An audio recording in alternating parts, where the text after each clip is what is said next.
Hi everyone, it's Wrestling Bios here, and you're watching the Marky D channel, the channel that produces the best wrestling related content on YouTube. If you haven't already, I'd highly recommend hitting the subscribe button and the bell for notifications, and if you don't, you can shove it, man. Hello Shove It Squadrons, it's Ollie, your boy, Brother Peace here for another review of Impact. So I've signed on to Impact Plus, but the latest edition of Impact, November 17th, is not there. So in order to release this week's edition on time, I'm just going to cover what Impact Wrestling have put out on YouTube today. So if we just find their website... Oh! Christ! Oh. Don't know what my little brother was doing watching those videos, but he must have just forgotten to sign up my account. Well, let's not judge. So, I can see from this Turning Point Fallout video that Deonna Purrazzo, hopefully I pronounced her name right, smack me one if I didn't, was able to regain the Knockouts title by hitting Su Yung with a canvas? Hang on a second. Su Yung has the supernatural ability to teleport Deonna's manager and incapacitate her, but she's brought to her knees by having a bit of paper whacked over her head? My arse. Anyway, Deonna followed up that devastating paper shot with a pile driver to get the belt back. Rohit Raju retained the X Division title against Cousin Jake. A frowning man in jeans with a mustache then came out and hit a sit-out powerbomb to Dina. The Good Brothers beat the North for the Impact Wrestling Tag Team Championships. And Rich Swann retained the Impact Main Championship against Sami Callihan. A very good recap highlight video where almost everything looked good and almost nothing looked bad. Now if they can produce this, why can't they produce good backstage skits and credible looking backstage attacks? The first video is entitled Moose Crosses the Line, which shows 4 minutes between his encounter with Willie Mack. He's crossed the line for the last 3 weeks. Well, crossed the line of crapness more like, in these rubbishly filmed and rubbishly executed things. Willie Mack is hurled into the guardrail, which already looks far more credible than the prior stuff we've seen. Moose misses a dropkick, but then finds the mark with a second dropkick after a bypass. Willie Mack hits the Samoan drop and follows it up with the Moose Sucks Moonsault. Moose then runs in slow motion straight into a stunner, but he's able to hit his front flip spear out of it. Moose with repeated elbows to Willie Mack's face for a referee stoppage victory. He hits a few more after the fact anyway. Instead of attempting to grab hold of Moose, referee Humpty Dumpty just calls for the ring bell again. You gotta stop trying to beat up someone when you hear the ring bell. The best thing I've seen so far between Moose and Willie Mack in this third week. The Frowning Tash Man, once again accompanied by Eric Young, attacks Suicide. Eric Young then makes some huge claims like, "This will be the reason you can't sleep at night and the world belongs to us." Well, he did have a very nice running crossbody and sit-out powerbomb, but what exactly about this Frowning Tash Man is going to keep people awake or make the world belong to you? Off the heels of beating Swoggle at Turning Point, Brian Myers takes on Crazy Steve. Brian Myers is meant to be the most professional wrestler. I think he should cut his hair, cut his beard and just grow out his tash and be the Tash Tandem with the Frowning Tash Man, and then Eric Young can work with them to make the world belong to them. In knockout tag team action, Tennille Dashwood is now teaming with someone new against the Fish Stocking Ladies. This Barbie doll tag team partner hits some pathetic strikes to Havoc's bosoms, before hitting a wheelbarrow downward spiral. With absolutely no intensity or fire, she then attempts a crossbody that gets countered into a sit-out uranagi. The lady in silver and pink should really lay her stuff in more. Havoc is rather good, but come off it, what is this meant to be? The Barbie doll then hits an X Factor off the ropes, one of her better moves, but then attempts a second wheelbarrow, which is shockingly bad. The fishnet stocking ladies get the victory with the sit-out cutter. In the next video, Hernandez is out for revenge versus Fallah for participating in unwatchable skits and dragging him into them.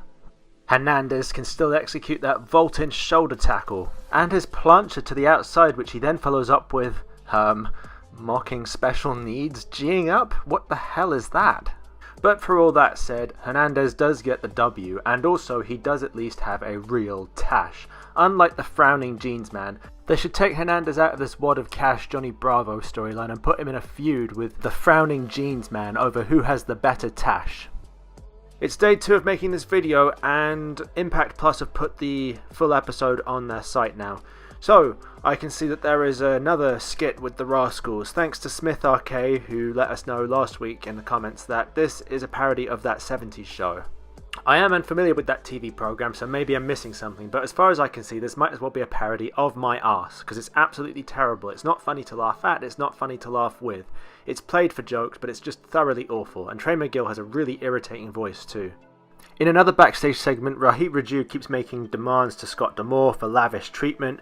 When he leaves, TJP walks in, and he can't challenge for the X Division title while Rohit is still champion. That was the stipulation for losing to Rohit last week. Thanks to Orbu for that, I did indeed not mention it last week. The segment ends with Scott D'Amore wishing for a solution. I'm wishing for a solution for the quality of these backstage segments. The lighting is horrible and the camera keeps shaking. We then get a video package of what's lately been happening in the tag team division. This is very good. We have a very well produced video. There's very good talent on show. This is what Impact Wrestling has in their favour. So it's now the main event, Rascalz farewell tag team match.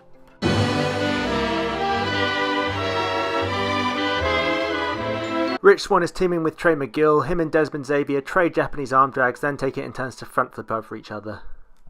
Trey McGill does a really skillful backflip that Wentz is able to head nip out of. They then do really unconvincing ducker lines into a double dropkick, double head nip. Wentz and Xavier do some real nice tag team synchronicity with Guris and Bronco Busters to wear down McGill. Wentz is able to counter McGill's head scissors with a sloppy handspring into a knee. McGill gets out the way of a charging Wentz and hits him with a spinning forearm, then avoids a charging Xavier and hits them both with this neckbreaker DDT thing. Rich Swann tags in and hits his from the floor standing Frankensteiner. McGill does his backflip into a boot to tandem with Rich Swann. Rich Swann follows up with a standing star press. All four men have a big strike exchange which culminates with this double super kick, then a quadruple synchronized super kick.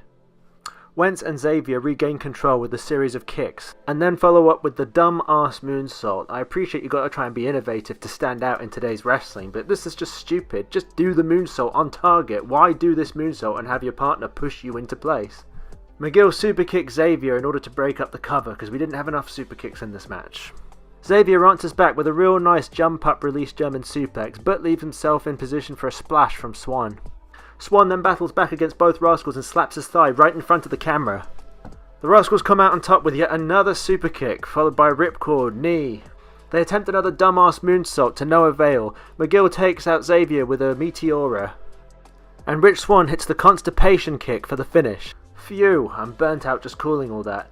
Well, that marks the end of the Rascalz' tenure in Impact Wrestling. They have an emotional farewell, but then get taken out, as well as Rich Swann, by Ken Shamrock and Sami Callihan backstage. So an action-packed main event to close the show. It wasn't really my cup of tea. I love big moves and sequences, but they did so many of them and so quick that it reduced the impact of each one, no pun intended there. At times it just looked obviously bent, and at other times it looked sloppy. I enjoyed Rich Swann far more when he was mixing it up with Eddie Edwards, Sami Callihan and Eric Young, and I really enjoyed the Eddie Edwards versus Chris Bay match, so hopefully the more experienced guys will continue to work with these flippier guys. And I'm curious to see what sort of discussions will be had in the comments section. I know there's quite a divide between people who think like I do and those defenders of the new style of do much more, sell less wrestling. But it's all good, we all have our different opinions, and we're entitled to our different opinions. Just so happens that I have the right opinion. So thanks very much for watching, and thanks to Wrestling Bios for his very kind words during his guest introduction. I will see you next week for another Impact Wrestling review.